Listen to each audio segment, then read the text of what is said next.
Estamos en vivo en La Plata. Fernando Tocho se encuentra con el gobernador Axel Kicillof. Fer, buenas tardes. Hola Antonio, buenos días, gusto de saludarlos. Como bien lo refieren, aquí estamos con el gobernador de la provincia de Buenos Aires, Axel Kicillof. Terminada la rueda de prensa, se hizo unos minutos para hablar con nosotros. Gracias, Axel, por este tiempo. Bueno, contanos cómo es ahora convivir en este escenario tenso que hay junto con lo que pasa en Cava, una reapertura que va siendo progresiva. Mira, estuvimos reunidos con la reta el otro día, yo después me intercambié mensajes, la verdad que no hay ninguna situación de tensión. Sí, lo que diría es que indudablemente se ve un crecimiento de los casos y supongamos que fuera una estabilidad. Estabilidad en niveles tan altos no es bueno.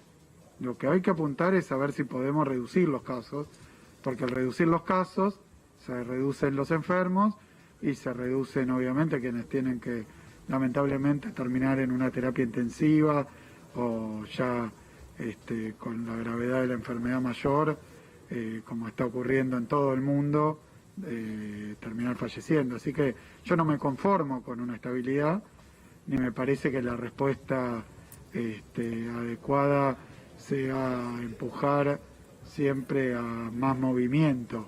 Ellos opinan que estas actividades son de baja peligrosidad, pero bueno, son situaciones que en términos generales las venimos administrando.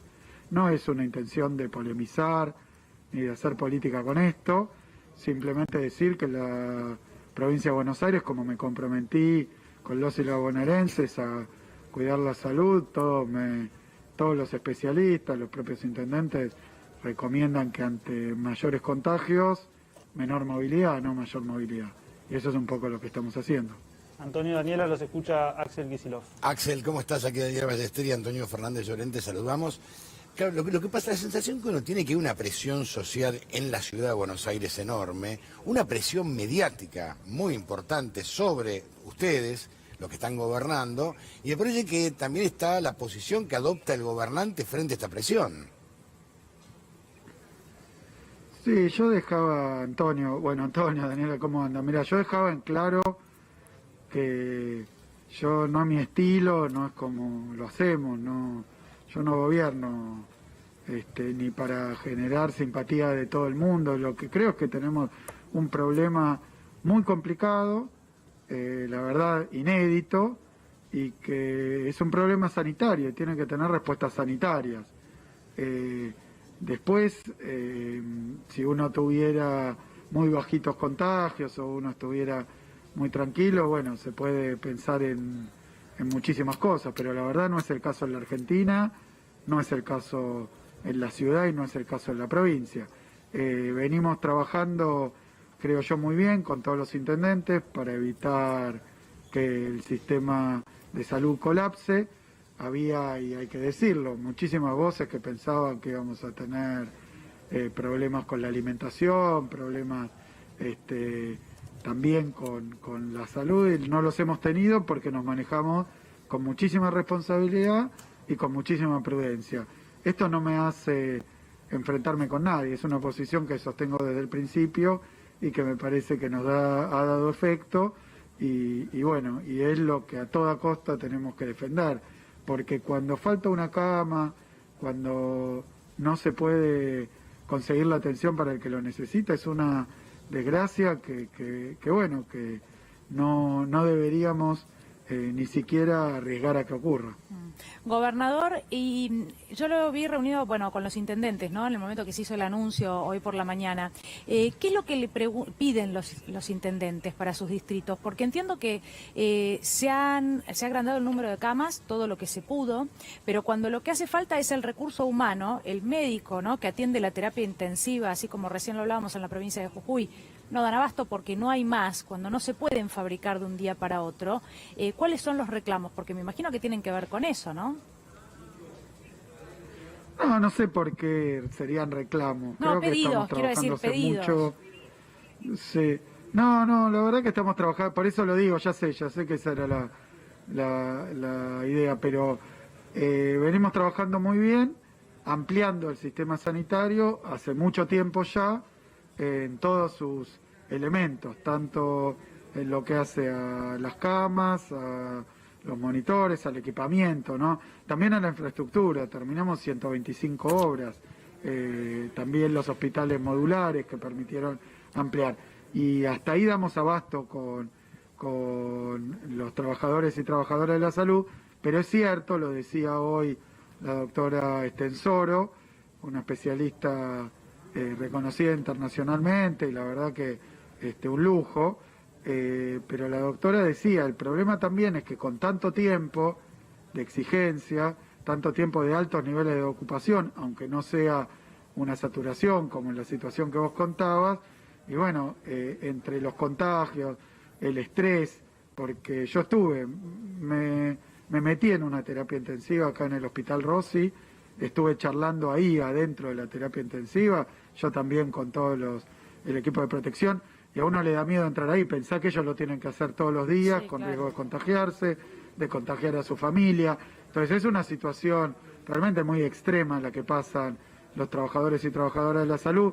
Creo que le agrega angustia el hecho de que hay una parte de la sociedad, y por qué no, también de quienes tienen la responsabilidad de comunicar, que parecen desconocerlo, ocultarlo. Entonces, yo cuando hablé de realidad paralela, en realidad me refería a algo que me dijeron los trabajadores del hospital, que están ahí batallando con la vida y la muerte, atendiendo el doble de camas de las que pueden, lo hacen con mucha abnegación, con mucho profesionalismo, con mucha entrega, pero cuando salen a la calle ven que está la gente haciendo cosas que, por más que uno pueda referir, y es obvio y razonable, a quién no le gustaría juntarse de nuevo con los amigos, pero si eso puede generar contagios, y esos contagios más contagios, y eso finalmente aumenta los casos, y los casos aumentan la muerte, la verdad que uno lo que espera es un poquito de comprensión y solidaridad. Y subjetivamente para los que atienden la salud, imagínate el golpe, es como que vos estás en una situación desesperada, salís a la calle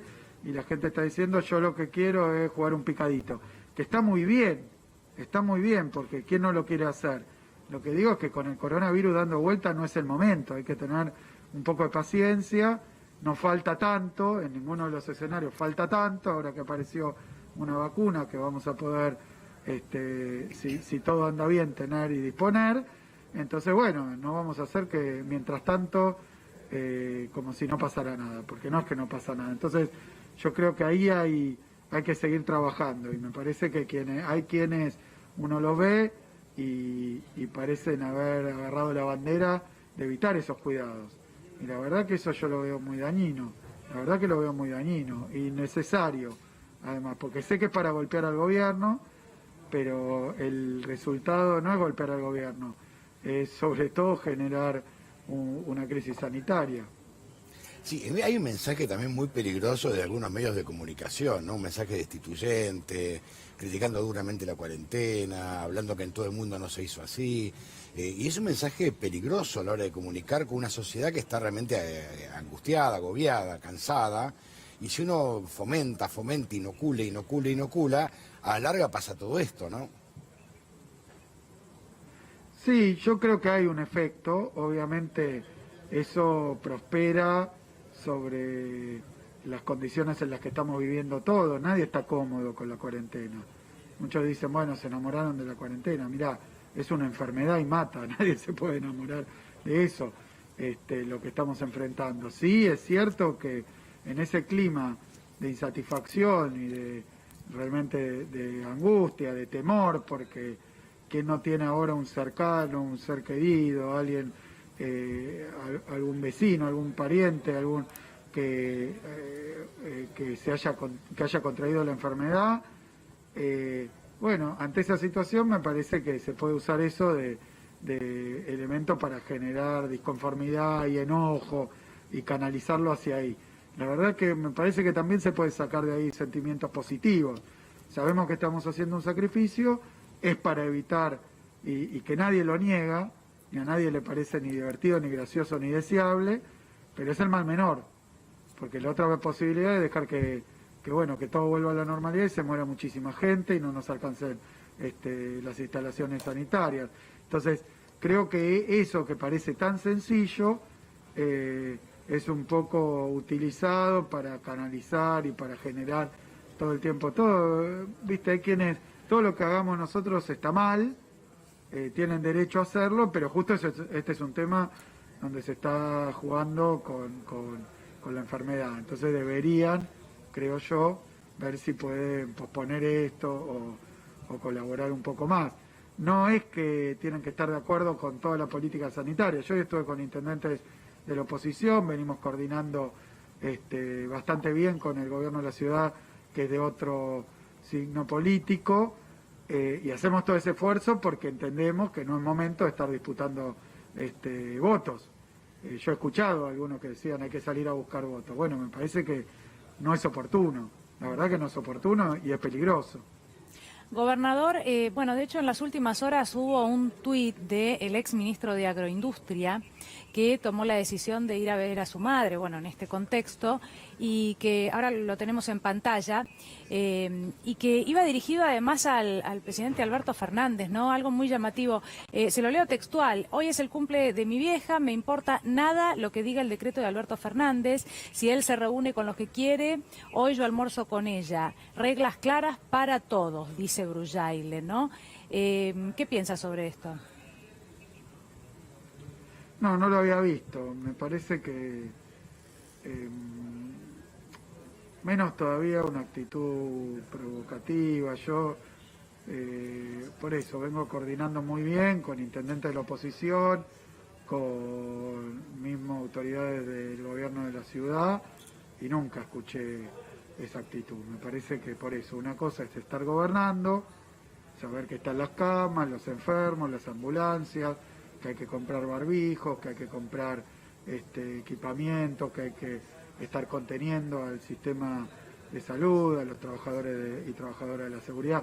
Una cosa es eso, y otra cosa muy distinta es simplemente poner tweets. Yo creo que hay dos actitudes diferentes y que hay que también valorar a los que están actuando de una manera más responsable, que bueno, que obviamente se enfrentan a lo mismo que nosotros. Cualquier intendente será de la oposición, pero tiene hospitales, tiene vecinos y vecinas, el virus circulando, y hay cosas que son innegables. Así que creo que hay que predicar también un poco con el ejemplo ahí. Lo que yo noto, gobernador, es que los que más pregonan e inoculan odio son aquellos que no tienen gestión de gobierno. Quien tiene gestión de gobierno es mucho más mesurado. O sea, Patricia Bullrich, Pichetto, el nuevo andinista que tenemos en la Argentina, Motocross hace ahora también. Todos ellos hablan de riesgo, la vida es un riesgo, pero quienes tienen gestión de gobierno son mucho más cautos. Claro, porque creo que hoy lo que nos iguala, incluso los que tenemos orientaciones políticas muy distintas, es que es unánime lo que piensan los especialistas. Incluso en un momento el presidente Trump tenía a su lado el responsable de Estados Unidos de estas cuestiones y bueno, parecía que estaba diciendo otra cosa, pero la verdad que lo que decía el señor Fauci coincide con lo que están diciendo los especialistas de todo el mundo, que es que hasta que no haya vacuna hay que dedicarse básicamente a no contagiarse por métodos físicos. ¿Qué es métodos físicos? Impedir que el virus pase de una persona a otra, ya sea con una barrera como puede ser el barbijo, ya sea con una distancia de 2 metros, 1,5 metros, que impide que el virus vaya volando de una persona a otra, ya sea tomando los recaudos en cuanto al lavado de manos. La verdad que hay gente que se quiere cuidar y no sabe bien, pero son una serie de medidas muy sencillas: lavarse las manos muchas veces por día, con jabón, no es lavárselas normalmente, sino por todos lados. Hay muchos tutoriales por ahí cómo hacerlo, como vemos que hacen los médicos: estornudar en el pliegue del codo, mantener las distancias, usar tapabocas. Bueno, todo esto creo que los que tenemos responsabilidad de gobierno sabemos que si no conseguimos transmitir estas cosas, porque después lo que genera contagios obviamente es que la gente se junte. Si evitamos que la gente pueda estar junta, menos probabilidades hay de contagiarse. Por eso se tomaron todas las medidas de distanciamiento, limitaciones al transporte, y ahí estamos absolutamente de acuerdo con Larreta, con los intendentes, todos de acuerdo. Después me parece que sí, el que tiene vocación de decir que todo está mal, que el gobierno hace todo mal, lo hace mal en la deuda, lo hace mal en la economía, lo hace mal en la pandemia, lo hace mal en... a ver, son quienes rechazan el proyecto de Alberto sin haberlo leído para el tema judicial. Entonces, bueno, no, yo creo que es un posicionamiento de el doctor no, todo no. Y bueno, qué sé yo, no se puede discutir en esos términos, porque aun si uno les da la razón, después y cambia la actitud contraria, lo van a criticar igual. Entonces tampoco sirve de mucho. Sí creo que con buena parte de la oposición, aquella que, como vos decís, Antonio, tiene responsabilidad de gestión, el diálogo es otro, pues tenemos que coordinar acciones concretas con gente de verdad, con problemas de verdad y con un virus realmente muy dañino. Así es como estamos trabajando con quienes tienen responsabilidad de gestión y que a mí me toca coordinar todos los días. Gobernador, respecto a la actividad legislativa, ingresa al Congreso de la Nación el proyecto presentado el viernes del aporte extraordinario a las grandes fortunas. Quería preguntarle su mirada sobre eso. Bueno, mira, es algo que se está discutiendo en muchos lugares del mundo, porque la pandemia requiere un esfuerzo enorme financiero de toda la sociedad y a mí me parece perfectamente justo y razonable que habiendo tanta desigualdad las contribuciones, las ayudas sean mayores. Hay gente que ha perdido muchísimo con la pandemia, hay otros que tienen posibilidad de preservar su riqueza, sus bienes con diferentes activos, diferentes posibilidades que la mayoría no tiene. Entonces, aquellos que son, en este caso, en el proyecto, tal como vi la versión, era fortunas de más de 200 millones de pesos, lo cual se estima que son 12.000 contribuyentes, 12.000 sí. argentinos. Me parece que lo que está planteándose al Parlamento, y se está poniendo discusión ahí, es si aquellos que están claramente en una condición de holgura y mucho mejor, pueden hacer un aporte por única vez extraordinario y con una utilización específica que todo el mundo reconoce que es necesaria. Entonces, me parece que hace un poco a que se tomen los posicionamientos con respecto a la desigualdad y a la injusticia, ¿no? Más allá de las cuestiones técnicas del proyecto, concretas, cuáles son los límites, las cantidades, los porcentajes, hay algo muy claro.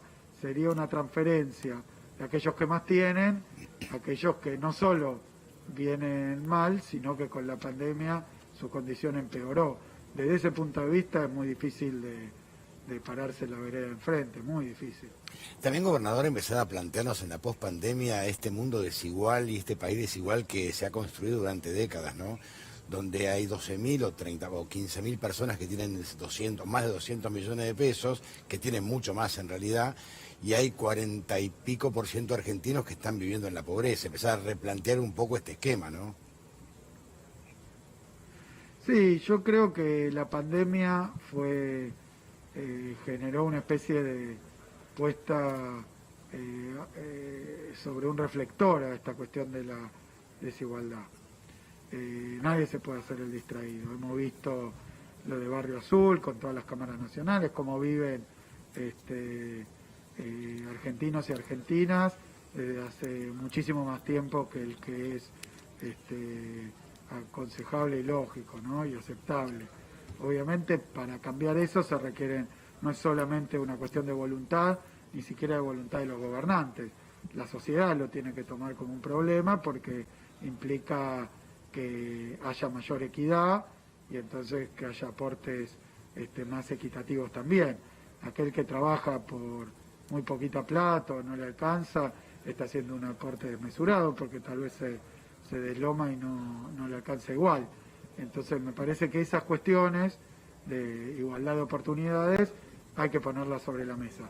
Y bueno, la pandemia nos permitió que nadie pueda ignorarlas, ahora hay que ir buscándole lo más rápidamente posible una solución. Nosotros ya veníamos con una decisión de poner de nuevo en marcha el aparato productivo, que durante la gestión anterior se vio muy lastimado, ponerlo de nuevo en marcha, apostar a nuestras pymes, que son las que más trabajo dan, mejorar las condiciones de vida, mejorar los servicios públicos, y todo esto requiere, por supuesto, muchísima convicción, muchísima iniciativa, pero consenso también. Creo que la pandemia ayuda un poco, si se puede decir así, a que nadie pueda decir que no lo sabía. Entonces ahora hay que ver cómo lo arreglamos. Y creo que tiene que ser una discusión y un debate que permita avanzar sobre otras bases. De nuevo, yo veo cómo reaccionan algunos sectores para defender sus intereses, y entonces lo que me da ganas es que todo el mundo pueda poner también cuál es su posición en esto, porque creo que la gran mayoría de los argentinos no está de acuerdo con la desigualdad tan extrema, no está de acuerdo, pero revertirlo obviamente requiere enfrentar algunos intereses que son muy poderosos y que muchas veces se han resistido a cualquier cambio de cualquier naturaleza, pero están muy cómodos y está muy bien. Y yo lo aclaro ahora, pienso que cualquiera que haya conseguido, en base a su esfuerzo, su inventiva, su trabajo, un buen pasar, tiene todo el derecho a disfrutarlo del mundo. Ahora, hay muchos que no tienen ni siquiera la oportunidad por las condiciones en las que nacen, por estas enormes injusticias que hay, y bueno, ese es un problema de la sociedad, ¿no? Habla de nosotros como sociedad poder buscarle una respuesta más justa. Gobernador, usted hoy en conferencia de prensa justamente se refirió, ¿no?, al contexto de pandemia y no de elecciones, no electoral, para hacer política. Justamente la semana pasada fue una semana en que los medios de comunicación en general, nosotros nos incluimos, pasamos algunas horas tratando de aclarar o de debatir o de discutir algunas declaraciones que tuvieron que ver con cosas bastante complejas, como por ejemplo el caos y cierto sector político que se estaría preparando para después, para cuando eso suceda. Incluso las declaraciones del expresidente Eduardo Duhalde. A ver, ¿cómo analiza lo que pasó? Porque, bueno, quedó en la semana pasada, ¿no? Pero fueron declaraciones muy graves. Mira, yo estoy convencido de que hay ciertos debates que en la Argentina están saldados. Y tiene que ver con nuestra experiencia histórica, que tal vez no es la misma que la de otras sociedades, pero acá se le dijo nunca más a los gobiernos militares, se le dijo nunca más a la violación sistemática de derechos humanos. Hay ciertas cosas y se apostó muy fuerte desde el 83 por la democracia. Yo no veo que eso esté en cuestión, porque hay una amplia mayoría, amplísima, que piensa de esta manera. Yo por eso no puedo opinar sobre otros países, otras sociedades, pero sí digo que aquí lo que sí se estaba intentando hacer es buscar algunos acuerdos básicos, incluso transversales a diferentes sectores políticos, pero bueno, no siempre resulta fácil. Me parece que hay quienes no han terminado de asumir la derrota electoral. En la provincia de Buenos Aires hubo una diferencia muy contundente. Esto a mí no me permite ni me empuja a ignorar ni a la oposición ni a las instituciones, pero sí pedirles que registren que también el neoliberalismo fue fuertemente derrotado en las urnas. También algunas cosas que pasaron en los últimos 4 años, la sociedad decidió revertirlas y bueno, lo que se puede pedir a esa oposición, obviamente, es que busque la forma de acompañar y de construir, aún desde la diversidad. Me parece que pasa por ahí hoy. Hoy nuestro dilema es que no estemos todo el tiempo discutiendo como las cuestiones como blanco-negro o de vida o muerte, sino que podamos dar los pasos que la sociedad nos indicó. Yo siento que tengo un mandato claro. La salud, la educación, la industria, la producción, un Estado que cumpla con los derechos, que genere mayor igualdad, mayor justicia social. Todo eso es lo que dijeron las urnas, porque fue nuestra propuesta. Me parece que cada vez que uno trata de avanzar en esa dirección, hay ciertos sectores que se ponen muy virulentos, pero no es nuestra intención. Creo que Alberto ha sido en esto muy claro, muy respetuoso, y y ha dicho que las cosas que estamos haciendo son un mandato electoral, pero que tampoco son contra nadie, no son contra otros sectores políticos, sino que es lo que entendemos expresa mejor las necesidades que tiene la sociedad. Ahí vamos, me parece que pasa por ahí. Bien. Diversidad, pero con responsabilidad también, ¿no? Porque yo puedo pensar diferente, pero siempre en un plano de responsabilidad. Esto es decir, cualquier disparate, uno lo escucha a Pichetto y a mí me da vergüenza ajena. Yo lo escucho a Bullrich y me da vergüenza ajena, me parecen inoportunos, irresponsables, convocando a romper la cuarentena, diciendo que la vida es un riesgo. Es de un nivel de irresponsabilidad que realmente me llama la atención, poderosamente la atención. Es llamativo, la verdad, honestamente digo, ¿no? No, como decías, Antonio, yo creo que hay dentro de la misma oposición sectores que han tomado un camino y otros que han tomado otro, ¿no? Por ese lado yo apuesto a la posibilidad de construir en una unidad con diferencias, pero bueno, qué sé yo, cuando yo hace no más de un año o por ahí ya se consolidaba la candidatura, estaba instalado que Macri y Vidal iban a ganar esta elección y la siguiente y evidentemente hay que asumir esa decisión que fue estrictamente democrática y de las urnas. Me parece que hay ciertos comportamientos que parecieran no haber registrado lo que pasó o tratar de pasarlo por alto también, de la misma manera que uno pide que se investiguen las cosas que ocurrieron en el gobierno anterior, pero no pienso usar los mismos instrumentos. A mí me tocó, cuando perdimos la elección en 2015, como fuerza política, que inmediatamente se instalara un estado de persecución de los opositores, de todo tipo, particularmente judicial, con revetes mediáticos, lo hemos llamado lawfare. Y lo que Alberto dice es que quiere reformar la justicia para que eso no pase, y no pase tampoco con los que gobernaron la Argentina hasta diciembre del año pasado. Entonces me parece que deberían, por ese lado, valorar también y tener en cuenta que no se les piensa aplicar lo mismo, no hay una mesa judicial, no hay cuando pareciera que por defender determinados lugares que han perdido y que la sociedad no quiso que continuaran, toman actitudes a veces que no permiten tampoco ni siquiera buscar un punto, porque cuando es tan virulento, tan fuera de lo que yo creo que el grueso de la sociedad también está sintiendo y discutiendo, es muy difícil, se hace difícil. Pero hay un sector de la oposición que está con otra, que yo lo veo con otra predisposición. Veremos, tampoco me puedo meter en la interna, ¿no? Axel, un fuerte abrazo, muchísimas gracias. Gracias, Fernando, también, ¿eh? Bueno, muchas gracias a ustedes, un abrazo grande.